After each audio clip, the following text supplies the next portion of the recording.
심야에 나는 두 개의 흐릿한 그림자를 보았다. 한 명이 말했다. 맞아. 그는 8번이나 너와 합이 맞았어. 이제 그의 몸을 빌려 다시 태어날 수 있어. 다른 한 명이 눈을 가늘게 뜨며 고개를 끄덕였다. 지금 그가 잠들었을 때 할까? 안 돼. 반드시 물이 있는 곳이어야 해. 그렇지 않으면 넌 들어가지도 못할 뿐더러 혼비백산하게 될 거야. 낙수하에서 기다리고 있어. 그가 나타나면 바로 기회를 잡아. 다른 한 명의 눈에 탐욕스러운 빛이 서렸다. 상대가 고개를 끄덕였다. 나는 순간 소스라치게 놀라 깨어났다. 병풍을 살펴보았지만 아무것도 발견할 수 없었다. 꿈이었을까? 아니면 세상에 정말로 나를 대신해 죽을 대역을 찾는 귀신이 있는 걸까? 매일 출근길에 마주하는 그 강을 떠올리니 나는 겁이 났다. 서둘러 내비게이션을 검색해보았다. 식은땀이 이마를 타고 계속 흘러내렸다. 믿어야 본전이라 했나? 적어도 며칠 동안은 그 강에서 멀리 떨어져 있어야겠어. 다행히 내비게이션에 낙수하를 우회할 수 있는 길이 표시되었다. 1시간 더 걸리긴 하지만 귀신에게 목숨을 빼앗기는 것보다는 나았다. 우회한 지 일주일 후 아무 일도 일어나지 않았다. 그 두 개의 흐릿한 그림자도 다시 나타나지 않았다.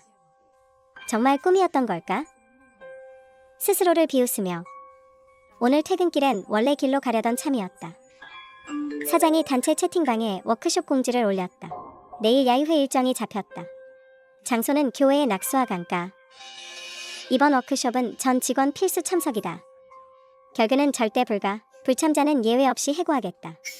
이 공지를 보고 방금 풀렸던 긴장감이 다시 팽팽하게 조여졌다. 낙수하. 왜 하필 또 낙수하일까? 나는 조심스레 왕 사장님을 찾아갔다. 주말에 80세 되신 할머니께서 편찮으셔서요. 정말 갈 수가 없습니다. 왕 사장님의 안색이 유독 안 좋아졌다. 휴가는 안 돼. 이해 못했나? 할머니가 돌아가신다 해도 무조건 와야 해. 아니면 당장 나가. 월급은 단 한 푼도 못 받을 줄 알아. 왕 사장님은 평소 엄하시긴 해도 그래도 어느 정도는 말이 통하시는 분이었다. 그런데 오늘은 왜 이러시는 걸까? 나는 자리로 돌아왔지만 공포가 마음속에 조금씩 번져나갔다. 정말로 귀신이 나를 찾아온 걸까? 곰곰이 생각해보니 내가 입사한 지 겨우 보름이 지났는데 그들은 내가 출근길에 낙수하를 지난다는 걸 알고 있었다. 내가 강을 피해 길을 돌아가니 회사가 강제로 강가로 워크숍을 가라고 요구한다. 혹시 그 귀신이 왕 사장님과 관련된 걸까? 나를 채용한 게 그를 대신할 희생양으로 삼으려던 건가? 면접 때를 떠올려보니 왕 사장님이 내 주소를 유심히 봤던 게 생각났다. 낙수하를 가로지르는 입체교차로를 지나면 바로예요. 괜찮네. 꽤 편리하겠어. 이제 와서 생각하니 등골이 오싹해졌다. 이 편리함이 혹시 희생양이 되기에 편리하다는 뜻이었을까? 그때 동료들의 수근거림이 귓가에 들려왔다. 예전엔 워크숍으로 고급 리조트에 갔는데 올해는 교회 강가라니. 왕 사장님이 왜 이렇게 짠돌이가 된 거지? 회사가 돈이 부족한가 봐. 개뿔. 작년 실적이 예년보다 좋았잖아. 자본가의 진짜 본색이 드러난 거지. 왕 사장님은 확실히 뭔가 이상하다. 나는 과감히 사직서를 제출하고 짐을 챙겨 나왔다. 이 회사는 더 이상 다닐 곳이 못 된다. 집으로 돌아와 한숨을 돌렸다. 만약 이 모든 것이 왕 사장님의 조종이라면 그의 회사를 떠난 이상 당분간은 안전할 것이다. 바로 그때 나와 친한 샤오메이에게서 전화가 왔다. 내가 떠나고 나면 밑에서 누군가 바로 알아챌 거야. 왕 사장님이 이상해진 건 꿈 때문이래. 꿈에서 신이 그에게 말했대. 당장 워크숍을 계획해야 한다고. 그리고 반드시 강가로 가야 한다고. 신은 또 특별히 회사 직원들에게 단 한 명도 빠져서는 안 된다고 당부했대. 안 그러면 회사가 파산할 것이고 가족들에게도 재앙이 닥칠 거라고. 왕 사장님은 원래 좀 미신을 믿는 편이었어. 그래서 그 꿈을 유독 중요하게 여긴 거래. 전화를 끊고 나는 생각을 정리했다. 내가 사직서를 냈을 때 왕 사장님은 놀라긴 했지만 흔쾌히 수리해 주셨다. 만약 그 귀신이 정말로 그와 관련이 있다면 최소한 나를 붙잡으려고 노력하지 않았을까? 설마 귀신이 내가 매일 길을 돌아가는 걸 보고 다급해져서 미신을 믿는 왕 사장님께 꿈으로 계시를 내린 걸까? 나를 강가로 몰아넣으려고? 공포가 나를 뒤덮었다. 만약 그 귀신이 나를 노리고 있다면 지금도 나는 안전하지 않다. 그는 분명 다른 방법을 써서 내 목숨을 뺏으려 할 것이다. 나는 집에 사흘간 틀어박혀 밖으로 나갈 엄두도 내지 못해. 그날 심야 나는 다시 그 두 귀신의 목소리를 들었다. 그가 퇴사했어. 어떻게든 그를 강가로 가게 만들어야 해. 설마 눈치챈 건 아니겠지? 그럼 나에게 기회가 없잖아. 조금만 더 기다려. 이틀 뒤면 우기가 시작돼.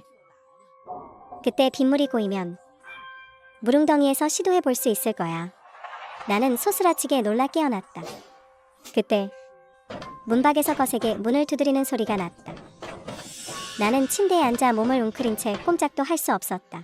절친 리신의 목소리가 밖에서 들려오기 전까지는 문 열어, 미치야. 나는 허둥지둥 달려가 문을 열었다. 무무야. 너 왜 이렇게 얼굴이 헬쑥해? 나는 떨리는 손으로 리신을 안으로 잡아 끌었다. 내 말 좀 들어봐. 비웃지 말고. 나 귀신을 봤어. 리신은 웃음기도 없이 나를 쳐다봤다. 내가 뭘 했어? 혼자 살 때는 공포영화 보지 말라고 했지. 너 스스로 겁먹어서 그런 거잖아. 아니야, 정말로 봤어.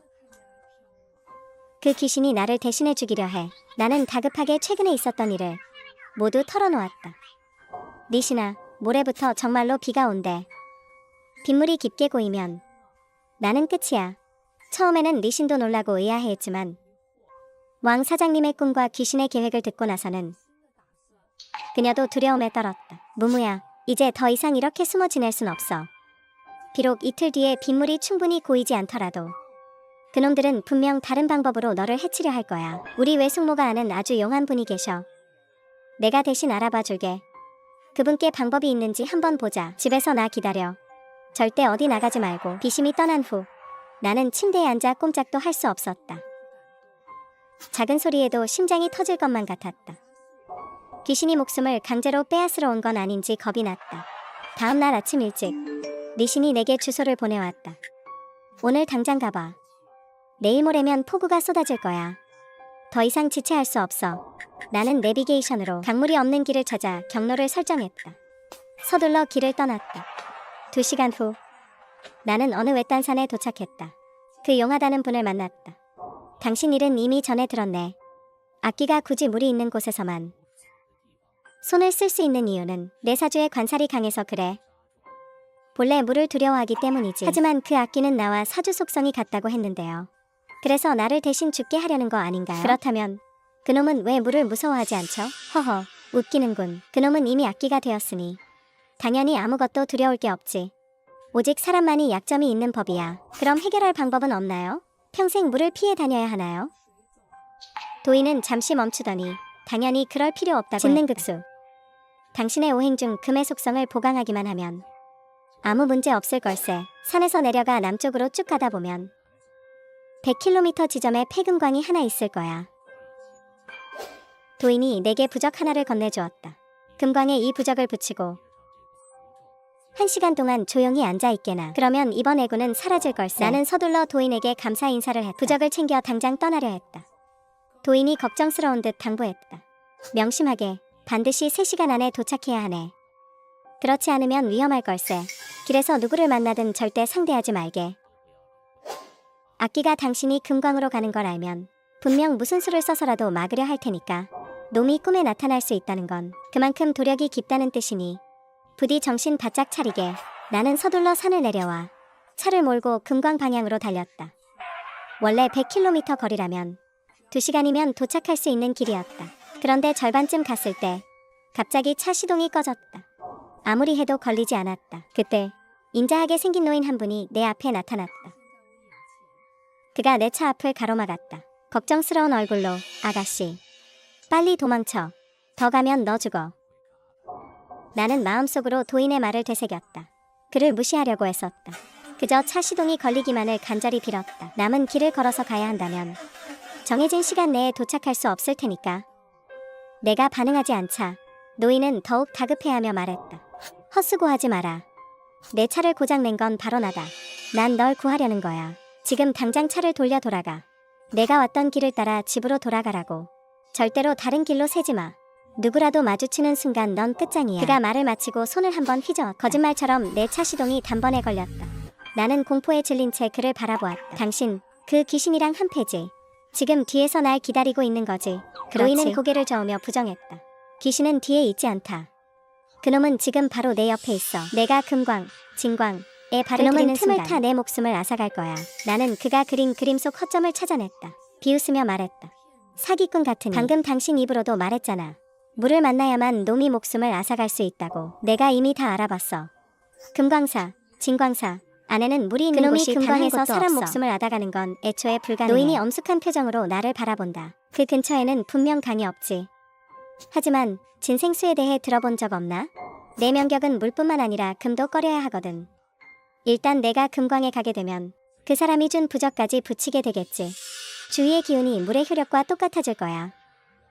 그때가 되면 귀신이 아주 손쉽게 내 목숨을 앗아갈 거다.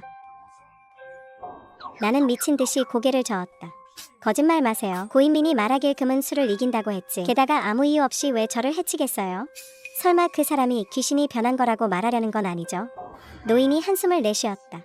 그는 귀신이 아니야. 하지만 너의 목숨을 앗아가려는 귀신이 바로 그의 손녀지. 그의 손녀는 10개월 전 사망했다. 그는 주술을 사용해 손녀의 혼백을 보호했지. 저승사자의 구혼을 피하기 위해서 말이다. 하지만 1년 안에 사주가 합당한 사람을 찾아 환생시키지 못하면 그 혼백은 조각나 버릴 거야. 다시는 사람이 될 기회도 없지. 그가 온갖 수단을 써서 너를 찾아낸 건 순조롭게 목숨을 앗아갈 수 있을 거라 생각했기 때문이야. 하지만 넌 알아차렸지. 번번이 강물을 피해 다니니 그자는 손을 쓸 수가 없었어. 그래서 자기 할아버지에게 꿈속에서 도움을 청한 거야. 저 금광이라는 놈, 바로 그 할아버지가 너를 위해 준비한 무덤이다. 나는 의구심 가득한 눈으로 눈앞의 노인을 바라보았다. 설령 그 고수라는 사람이 정말 저 귀신의 할아버지라 해도 어떻게 내가 그를 찾아올 것을 정확히 계산했겠어? 만약 내가 다른 사람을 찾아갔다면? 아니면 애초에 그런 괴담을 믿지 않아서 아무것도 하지 않았다면? 노인은 진지한 눈빛으로 나를 바라보았다. 그건 너 자신에게 물어봐야지. 너는 왜 그를 찾아온 거지? 왜 다른 사람이 아닌 그를 찾았을까? 너는 예전엔 이런 걸 전혀 몰랐잖아. 그런데 어떻게 갑자기 고수를 찾아가 해결할 생각을 했지? 대체 누가 수단과 방법을 가리지 않고 너를 그에게 보낸 걸까? 나는 멍한 상태로 고개를 저었다. 제 친구 리신이 오라고 해서 왔어요. 그 친구가 이 고수님이 아주 용하다고 했거든요. 하지만 그 친구는 저를 구해주려고 그런 거예요. 노인이 웃으며 말했다. 아니, 그 친구는 그놈의 공범이다. 아표는 빗물 속에서 목숨을 앗아갈 수 없다. 그날 내린 비의 양으로는 부족했거든.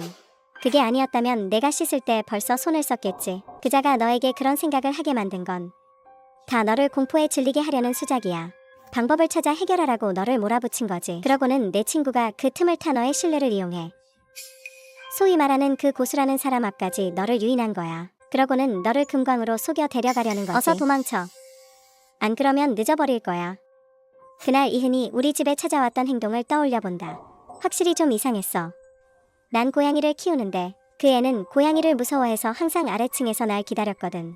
내가 퇴사한 것도 그 애한테 말한 적이 없는데 그 애는 근무 시간에 바로 우리 집으로 달려왔어. 바로 그때 휴대폰이 갑자기 울렸어. 비심의 걱정 어린 목소리가 들려왔다.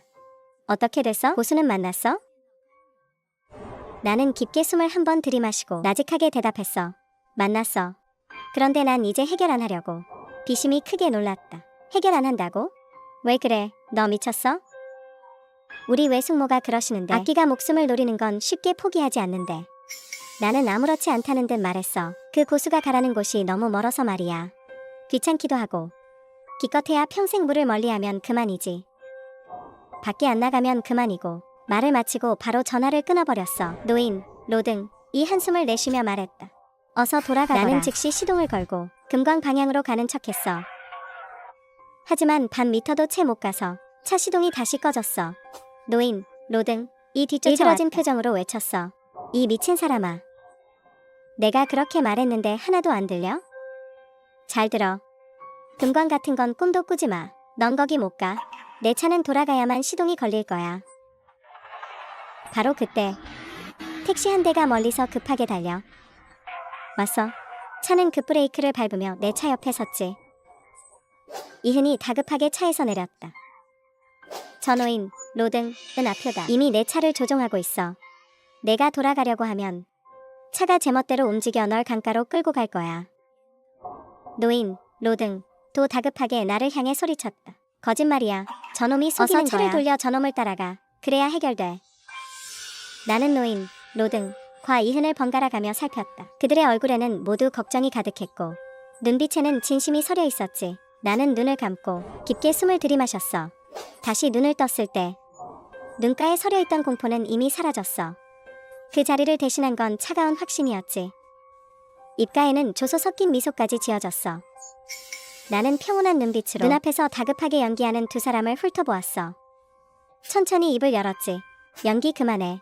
너희 둘 다 진심으로 날 구하려는 게 아니잖아. 노인, 로등, 과이흔이 동시에 굳어버렸다. 얼굴에 떠올랐던 걱정이 순식간에 멈춰섰어.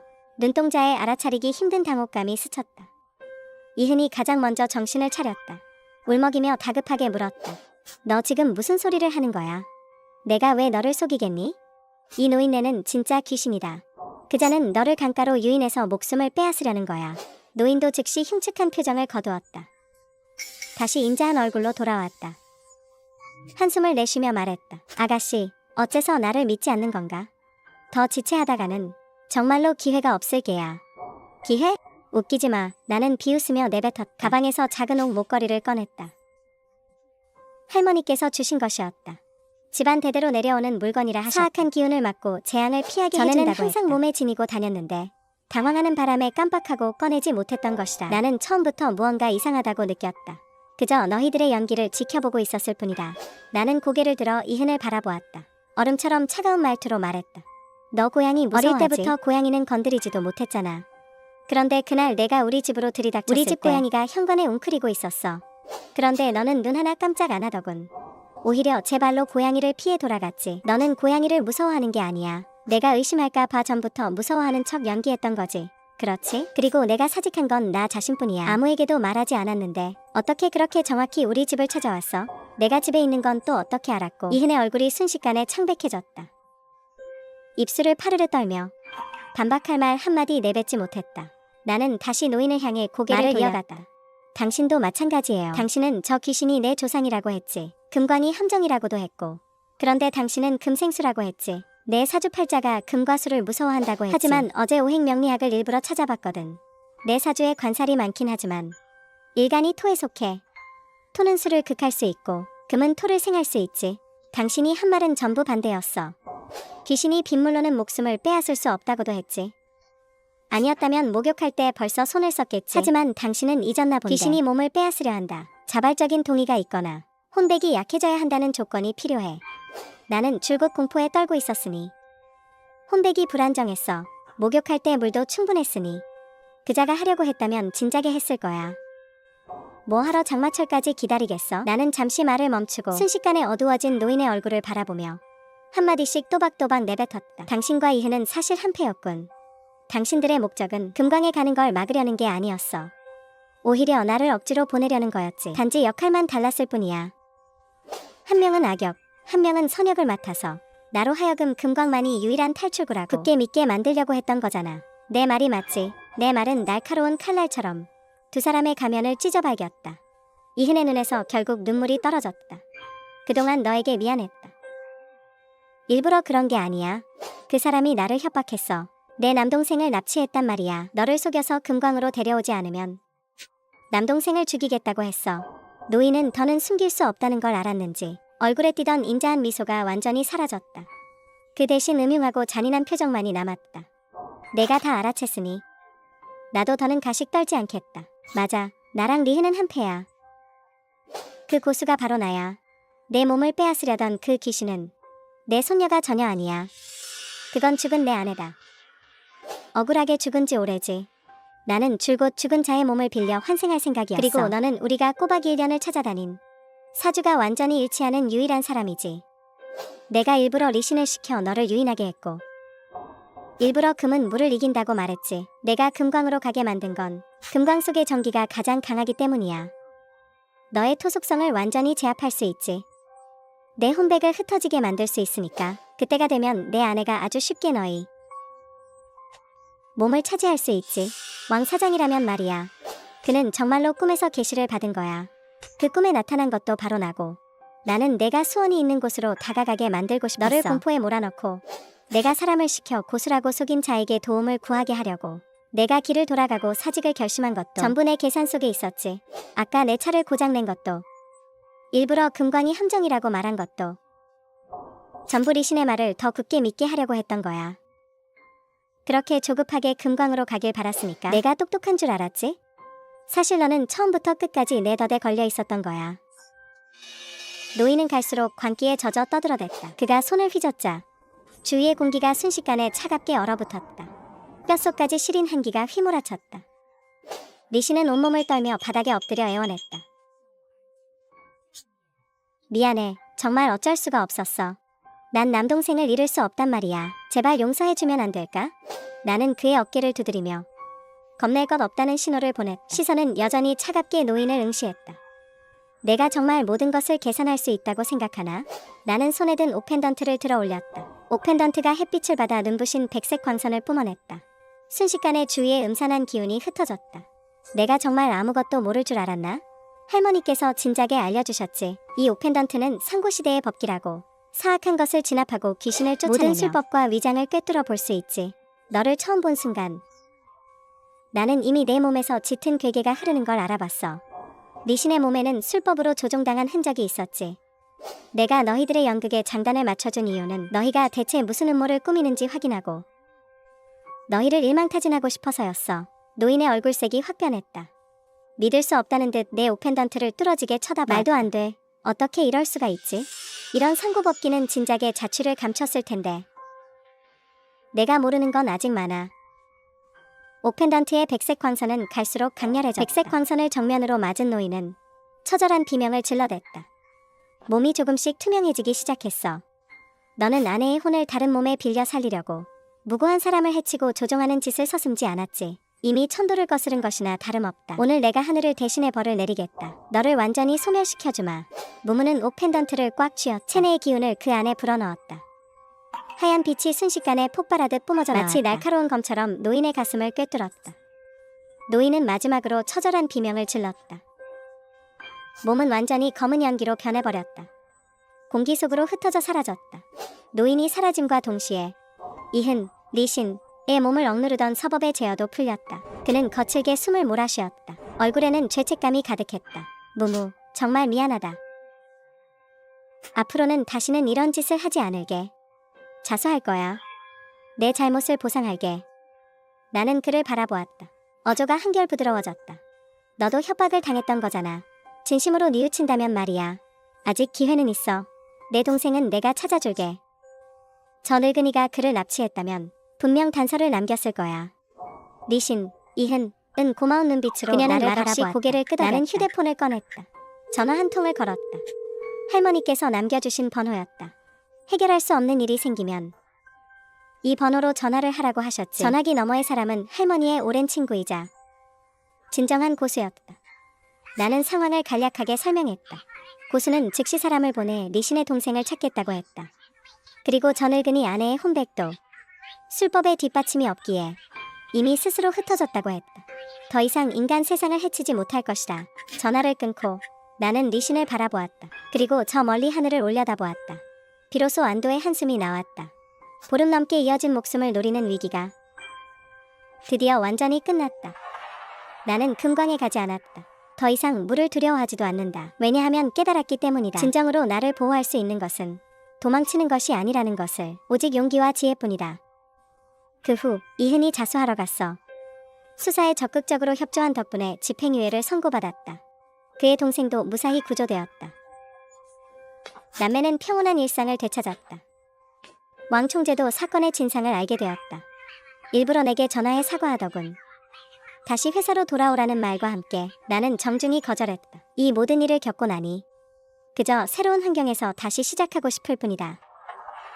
그 후 나는 내가 좋아하는 사무직을 구했다. 매일 정해진 시간에 출퇴근한다. 더 이상 길을 돌아갈 필요도 없다. 할머니의 옥 목걸이는 여전히 간직하고 있다. 그것은 나를 보호해 주었을 뿐만 아니라 위험에 처했을 때 한 가지 도리를 깨닫게 해주었다. 당황해서 어쩔 줄 몰라 하거나 도망치고 물러서기보다는 냉정하게 침착함을 유지해 틈을 찾아내야 한다는 것을 주동적으로 반격해야 해. 스스로 강해져야만 비로소 자신의 운명을 온전히 통제할 수 있으니까. 가끔 그 두 개의 흐릿한 그림자가 떠오르곤 하지만 더 이상 두렵지 않아. 사악함은 결코 정의를 이길 수 없다는 걸 아니까. 마음에 용기만 품고 있다면 본심을 굳게 지키며 아무리 큰 음모와 위험이 닥쳐와도 모두 무사히 이겨낼 수 있어. 나만의 빛을 맞이하게 될 거야. 전편 끝.